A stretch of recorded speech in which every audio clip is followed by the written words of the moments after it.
Greetings, everyone. This is Rock and Roll Spot coming at you with the weekly comic book round. We are making our way through this week's Marvel books, and so let's continue with Sam Wilson, Captain America, number 4. Where we left off, Sam, Joaquin Torres,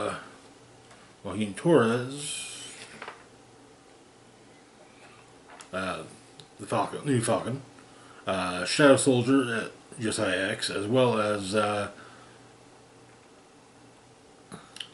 Sam's cousin Billy,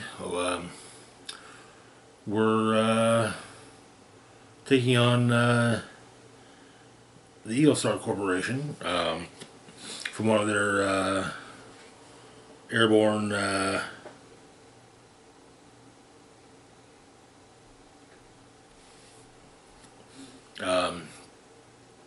farming platforms, which Sam, Billy, Josiah, and Joaquin were brainwashed to be part of, and currently they're facing off against EOStar's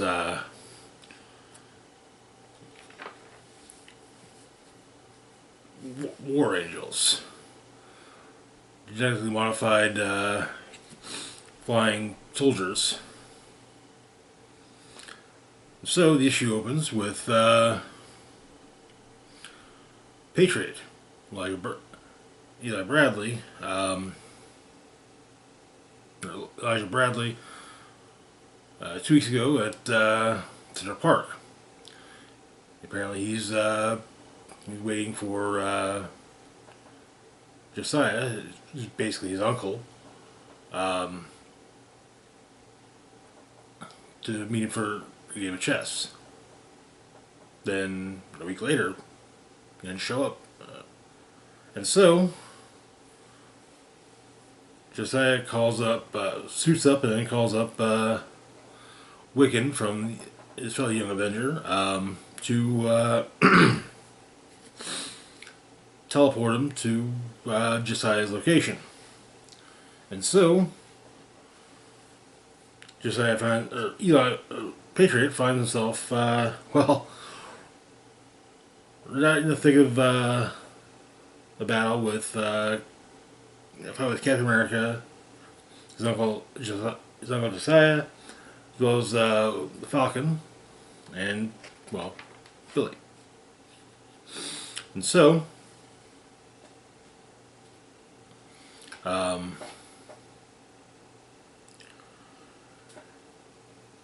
they take down the War Angels, and Sam has decided he's going to destroy Eagle Star's platforms. However,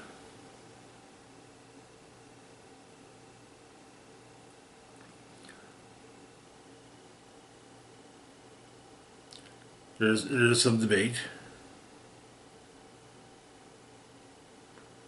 and namely that there's going to be collateral damage, as well as the fact that the people who have been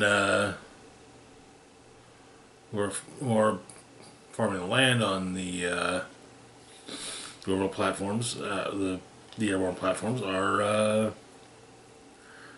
they don't really have anywhere else to go.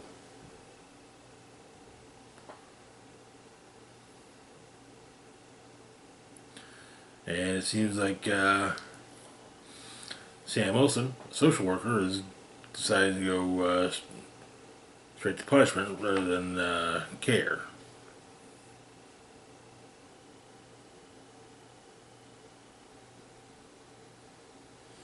And but there's much for what to do with the platforms. However, Billy makes come up with an idea. They're not going to blow up the platforms.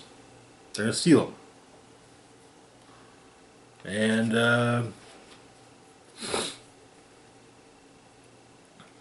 Billy goes after first Dr. Kangza, who was basically administering the mind control from the Firo herb.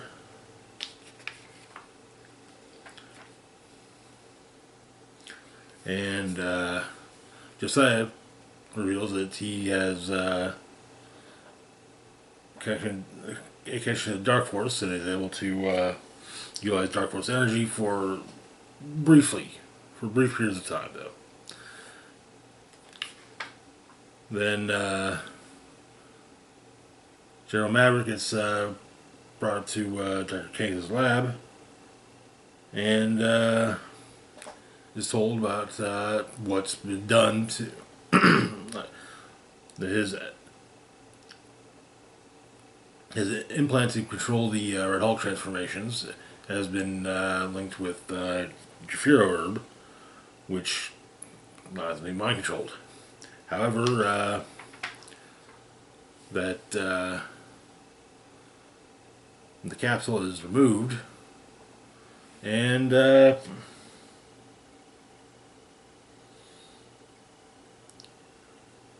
Sam recruits General Maverick. However, Maverick's not exactly willing to go Hulk out just yet. He said that's for EOStar CEO Harmon.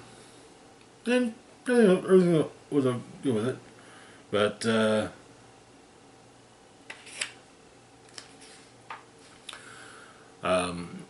Maverick's about to use some enhanced interrogation techniques on one of the War Angels, but Sam stops him. Basically, they're not going to torture anyone. And Falcon points out that Sam can talk to birds, and well, the War Angels have bird DNA because of their wings. So apparently Harmon is at a location codenamed Moria. These technicians love Lord of the Rings. And so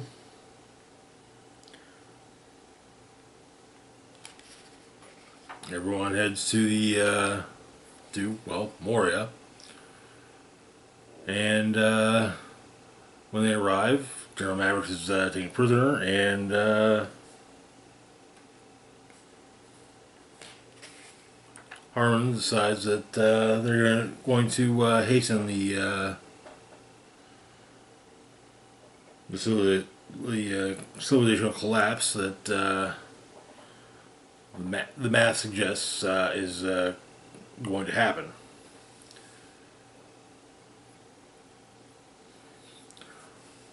And apparently the platforms are in place above various cities which are considered to be black cities. Atlanta, Detroit, Washington, New York. And Harmon is asked if Sam has a preference, where they start. And that is where the issue ends. Ooh, boy. I really dug the fact that Patriot showed up. Been too long since we've had Patriot pop up in a book. Moving on to our next book, we've got Daredevil Unleash Hell, number 4. Where we left off,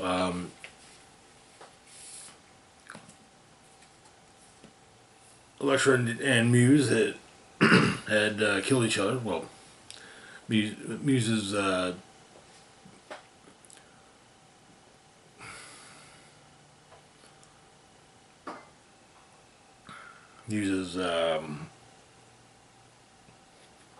the young artist that the Muse has been manipulating.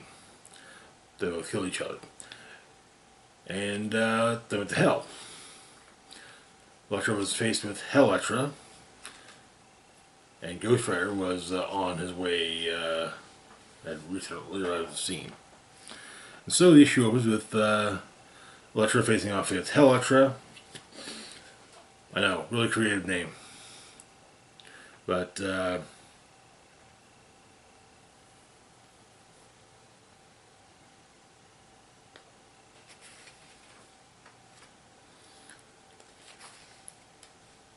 Elektra managed to take that to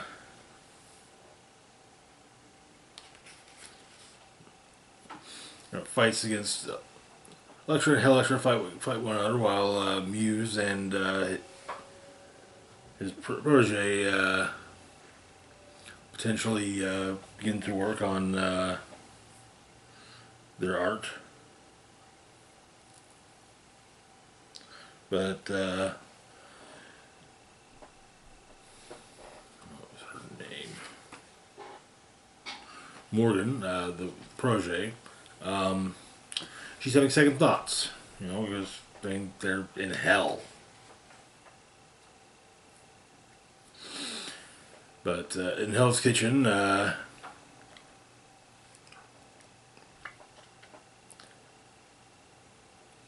Ghost Rider opens the hell mouth there, and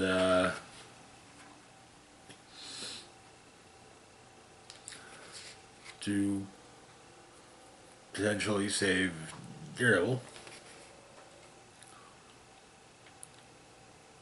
We get some glimpses of her more heroic moments, such as working alongside the other Daredevil, and as well as working alongside Wolverine, Spider-Man.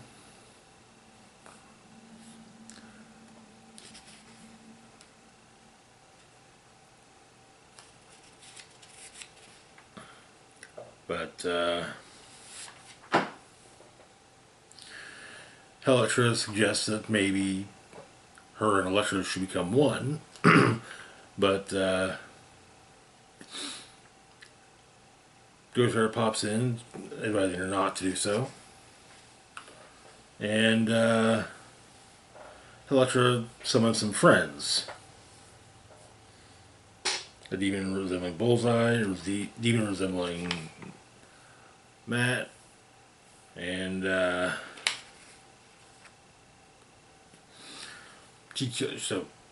but yeah, Daredevil kills the demons and makes a point of stating that she actually prefers Daredevil the beard.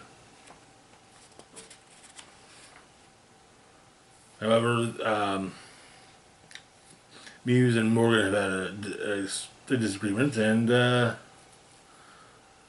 he's now threatening to pitch her in the fire.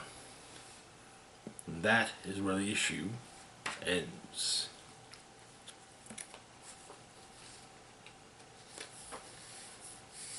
That ain't good.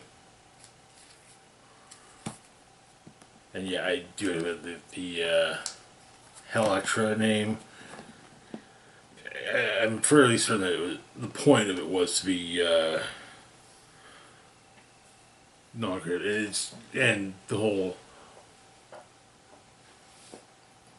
here goes to hell, and there's a hell version of them, and it's just hell, and yeah, that got old really quick. Moving on to our last book for the moment, we've got Power Man Timeless, number 3. Where we left off,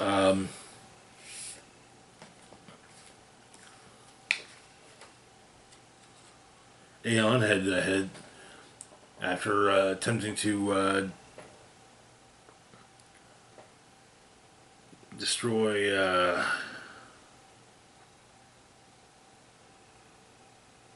Celestial Brain, or the Celestial Mind, within Mercury, Aeon headed to Araco, formerly known as Mars,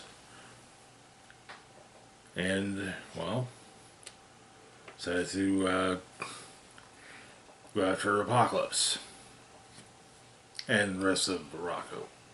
And so, the issue opens. Aeon Knife has seemingly defeated Apocalypse.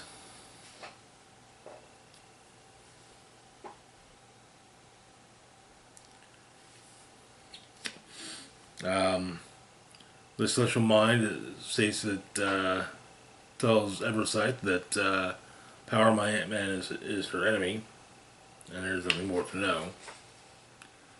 But he then heads to Morocco to take on Aeon. Allies himself with Apocalypse. Meanwhile, Eversight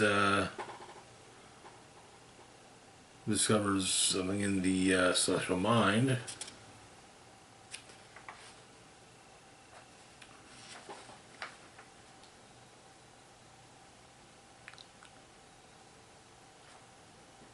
Seems to be an invitation.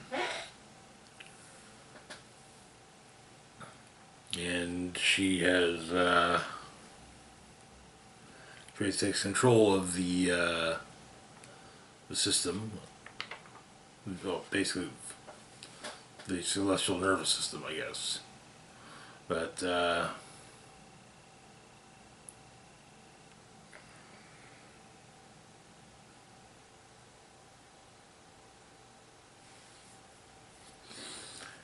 Apocalypse gets a little overconfident with Aeon, as it seems that Power Man has somewhat defeated him. And the Celestial Mind tells Eversight to see the monster within Power Man, the Void.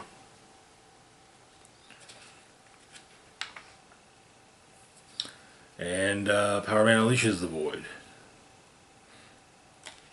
in an attempt to stop Aeon.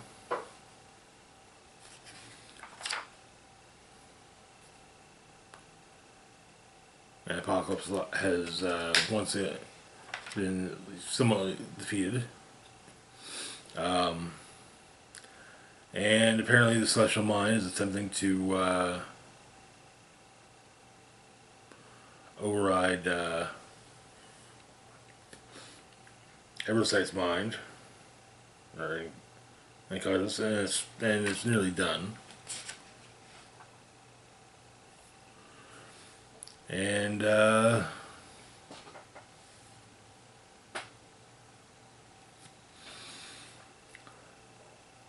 basically, the Celestial Mind requires a weapon, a vessel.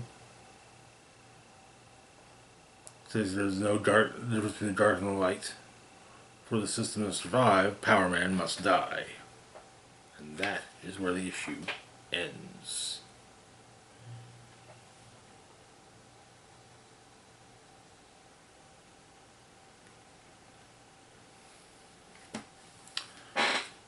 Things are a little bit interesting.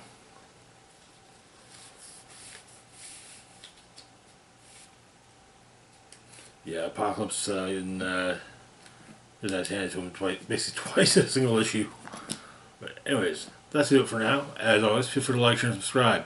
Links to my Facebook, Blue Sky, Instagram, Mastodon, Twitter, Patreon, and PayPal can be found in the description box down below. This is Rock and Roll Smock signing off saying, live long and rock hard.